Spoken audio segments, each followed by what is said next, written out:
Personnellement, je n'avais pas connaissance de ça. J'ai eu bien d'autres soucis aussi à gérer. Je n'ai pas,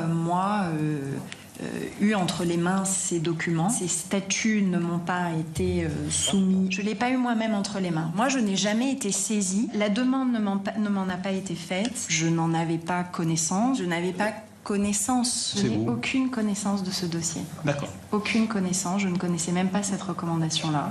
Ah, qu'est-ce qu'elle m'a manqué. Amélie Oudéa Castéra. Elle a été auditionnée, donc je lis, pour la commission culture de Sénat, pour les questions sur le foot et le business. Donc les relations foot-business et tout ce qui s'ensuit, les petits vices, les petits secrets. On l'auditionne pour savoir parce qu'elle était ministre, d'accord? Je sais pas si elle s'en souvient, ça par contre, elle était ministre des Sports.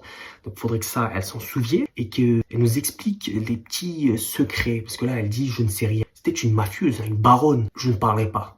Bouche cousue. Mais elle est tellement passive, on la connaît pour la ministre de la passivité. Et ben c'est aussi la ministre de l'incompétence qui ne sait pas ce qu'elle fait, elle ne connaît pas ses dossiers, elle ne connaît pas les secrets, elle ne connaît rien du tout. Et c'est ça qui est un petit peu problématique pour une ex-ministre des Sports qui doit rendre des comptes au Sénat. De ne pas savoir ses sujets, de ne pas répondre aux questions ou de faire semblant de ne pas répondre aux questions. Ah oui, cacher des choses, c'est pas étonnant venant de ce gouvernement, le gouvernement de Macron. Dites-moi en commentaire ce que vous en pensez, bien sûr, toujours dans le respect.